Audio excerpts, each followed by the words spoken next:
Değerli şagirdlər, abituriyentlər, izləyicilər. Ədəbiyyatımızı Axundovsuz təsəvvür eləmək qeyri-mümkündür. Sanki ədəbiyyatımız, necə deyərlər, cılızlaşar, çılpaqlaşar. Axundovun ədəbiyyatımızdakı yerini, mövqeyini özünün təxəllüsü ilə izah eləmək daha düzgün olardı. O, öz dövrünün səvuhisi idi, yəni sabahının insanı idi. Hətta aradan onun yaradıcılığından 170 ildən çox bir müddət keçməsinə baxmayaraq, yenə də Axundov bugün yazsaydı, yenə dövrünün səvuhisi idi, gələcəyinin adamı idi. Çünki Axundovun fikirlərindən biz nəticə çıxarmadıq. Biz hələ də Axundovun dediklərini, xəyallarını, arzularını, görmək istədiklərini həyata keçirə bilməmişik. Onun xəyalları, onun təsəvvürləri, qənaətləri özünü daha çox Aldanmış Kəvakib əsərində göstərir ki, biz bu gün də hələ ora gəlib çata bilməmişik. Əsərdən danışaq inşallah, imkan olsa, vaxt olsa, həyatla da əlaqələndirərək, bugünkü Azərbaycanımızı da əlaqələndirərək və biz qiymətləndirərək görək Axundov bu gün yaşasaydı, indiki vəziyyətdən, durumdan razı qalardı. Əvvəlcə Axundovun bu Aldanmış Kəvakib əsəri ciddi, çətin, öyrənilməsi, yadda saxlanılması çətin bir əsərdir. Çoxlu ciddi məqamlar var ki, biz onları yadda saxlamalıyıq. Təklif edirəm ki, əvvəlcə obrazlarla tanış olaq, obrazların vəzifələri ilə tanış olaq ki, əsərin süjet xətti, hadisələrin necə cərəyan etməsi bizim yadımızda qalsın. Əsərdə Şah Abbas 22 yaşlı bir 7 ildir hökmdar olan bir şəxs var ki, o mütləqiyyət idarə üsulunun başçısıdır. Səlma xatundan söhbət edəndə hadisələr o vaxt cərəyan edir, yəni ona xəbər, münəccim başının gətirdiyi xəbər Səlma xatunla söhbət zamanı idi. Ona görə bu epizodik obrazı da adını bura yazmışam. Xacə Mübarək, Xacə hərəmxananın ağası olan və şahın ən yaxın olan və onun hərəmxanasına girib çıxa bilən obraz olduğu üçün, obraz deyəndə vəzifə sahibi olduğu üçün onlar üçün Xacə ifadəsi işlədirlər. Xacələr artıq orta cins bir insan olur, onlar kişilikdən məhrum edilmiş olurlar. Ona görə də hökmdarın hərəmxanasına girib çıxa bilirlər, həmişə də hökmdarın yanında olurlar. Bu adamların ciddi bir iddiası olmur deyə şaha çox hədsiz dərəcədə yaxın ola bilirlər, amma qətiyyən onlar vəzifə iddiasında ola bilməz, sui-qəsd iddiasında ola bilməz. Mirzə Möhsün padişahdan sonra ikinci böyük adamdır, baş vəzirdir. Burada bir Mirzə Cəlil xan sözünü yazmışam. Çünki sonra Yusif Sərrac vəzifəyə, baş vəzir vəzifəsinə dostu Mirzə Cəlil xanı qoyur. Sərdar Zaman xan vəzifəcə ondan sonra ikinci böyük bir adamdır, qoşun başçısıdır o. Onun yerinə isə Yusif Sərrac Qurban bəyi qoyur. Müstəf Mirzə Yəhya maliyyə naziridir, dövlətdə üçüncü adam hesab olunur və onun yerinə sonra Yusif Sərrac Mirzə Zəkini qoyur. Axund Səməd dövrünün Şeyxülislamıdır, bizim təbirdən desək, molla başıdır. Onun yerinə isə Yusif Sərrac molla Ramazanı qoyur. Münəccim başı Mirzə Sədrəddin, bu adam astronomdur. Sadəcə o təkcə astronomluqdan kifayətlənmir, o astronomik bilikləri ilə elə bilin ki, fala baxır. Yəni gələcəyə proqnozlaşdırır, o dövrdə belə bir vəzifə olubdur. Sonradan bu Mirzə Sədrəddin qabağını görsüz boş saxlamışıq. Bu o deməkdir ki, sonra Yusif Sərrac həmin vəzifəni ümumiyyətlə ləğv edir. Düşünür ki, bunların xalqa, cəmiyyətə heç bir faydası yoxdur, dövlətə heç bir faydası yoxdur. Sonra Yusif Sərrac, bəli, hadisələr bu kişinin başında cərəyan edir. Burada 3 şəhərin adını yazmışam. O əvvəlcə Qəzvində təhsil alır. Düzdür, hadisələr Qəzvində cərəyan edir. Bunu bu başdan qeyd edeyim. Əvvəlcədən Qəzvində təhsil alır, sonra təhsilini, dini təhsilini İsfahanda davam etdirir. 40 yaşında isə Həmədana gəlir. Orada sərraclıq, yəni yəhər yüyən düzəltmək sənətini öyrənir və yenidən qayıdır Qəzvin şəhərinə, öz sənətini orada davam elətdirir. Burada bir Axund Səmədlə Sərdar Zaman xan yazmışam mötərizdə. Bunu ona görə yazmışam ki, Yusif Sərraca hökmdar olduqlarını, artıq İranın padişahı olduqlarını Axund Səmədlə Sərdar Zaman xan demiş olur. Əvvəlcə Axund Səməd deyir, sonra Sərdar Zaman xan fikrini davam elətdirir. Daha 2 nəfərin adını yadımızda saxlayaq. Sarayda Əzim bəy var idi, o xidmətçi başı idi. Bir də Əsəd bəy var idi, o fərraş başı idi. Bu tərəfdə isə gördüyünüz kimi Yusif Sərrazın islahatlarını yazmışam. Bu çox günümüzdə aktual olan məsələ olduğu üçün, həmişə aktuallığını saxladığı üçün və sonra suallarda bu məsələyə toxunduğu üçün ki, hansı fikirlər Yusif Sərrazın islahatlarına daxil olar və ya da olmaz. Ona görə bunu da xüsusi qeyd eləməyə ehtiyac duydum.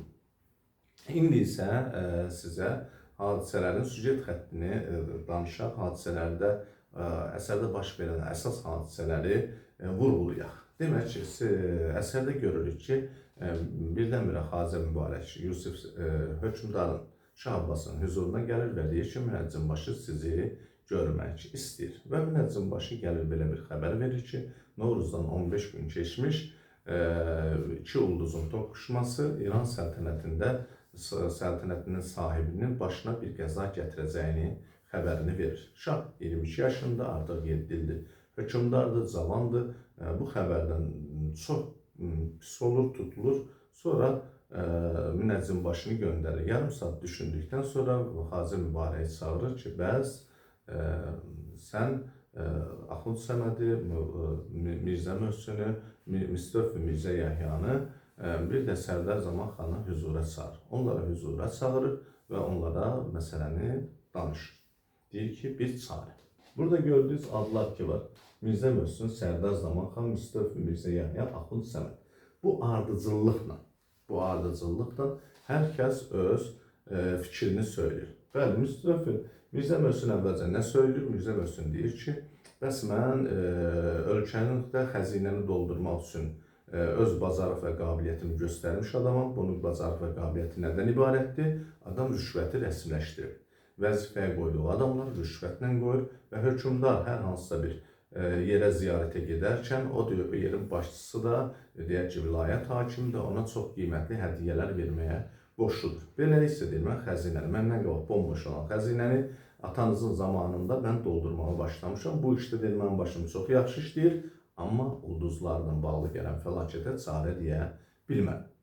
Birazca da Şah Abbas bu cavabdan sonra qorxuya düşür, rəngi ruhu daha da saralır. Sonra Sərdar Zaman xan başlayır. Sərdar Zaman xan tarixdən öyrənmişsiniz, yanmış torpaqlar siyasəti olubdur. Deməli, Sərdar Zaman xan deyir ki, bəs Osmanlılar bizə hücum eləmişdilər, 70 min qoşunları var idi. Düzdür, hərçənd ki, bizim qoşunumuz da deyir, onlardan əskik deyildi. Sayı bu müqəddəs qoşun, çünki şiə məzhəb olduqları üçün öz əhalisinin qoşununu, dövlətinin qoşununu müqəddəs hesab edirdi. Deyir ki, atanız məni Sərdar qoydu, mən deyir, döyüşüb bu müqəddəs ordunu deyir, bədfənaya vermək istəmədim, qırdırmaq istəmədim. Başladım deyir, Azərbaycan torpaqlarını yandırmağa, dağıtmağa, yolları xarab eləməyə, körpüləri məhv eləməyə, bütün buğda, heyvan nə varsa deyir, hamısını qovduq, gətirdik. Osmanlı sərkərdəsi deyir, Təbrizə qədər ən iyi müsibətdən gəldi, çıxdı, amma deyir, əlinə deyir, heç nə keçmədiyi üçün, qoşunu qidalandırmaq üçün, ərzaq tapa bilmədiyi üçün nə oldu? Məcbur oldu deyir, bir neçə gündən sonra az susuz halda deyir, ölkəni tərk elədilər. Mənim deyir, bu təklifim deyir, sizin atanız tərəfindən deyir, yəni hökmdar tərəfindən deyir, o qədər bəyənildi, daha doğrusu mənim bu tədbirimdir. Daha biz heç aranda deyir, bərpa eləmədik, hər yerdir, xaraba qoymuşuq. Elə durur ki, düşmən hücum eləyəndə əllərinə heç nə keçməsin. Arxası ilə Müstəfi Mirzə Yəhya danışır. Mirzə Möhsünün qohumudur. Deyir ki, mən də onun kimi çox böyük islahatlar həyata keçirmişəm və xəzinəni doldurmuşam. O neyin yiyibdir? Deyir ki, mən bilirəm ki, deyir, maaşı vermək lazımdır ki, işçilər dövlətə bağlı olsun, sadiq olsunlar. Amma deyir, mən maaşları qətiyyən verməyə qoymamışam. Gizli məktub göndərmişəm ki, heç kəsə bir manat da verilməsin. Xəzinədən deyir, pulun çıxmasına icazə verməmişəm. Hərçənd ki, deyir ki, yəni qayıdır özü də belə deyir ki, İranda ucuzluqdur zaten deyir, maaşda da ehtiyac yoxdur. Hərə deyir, bir təhər dolanacaq.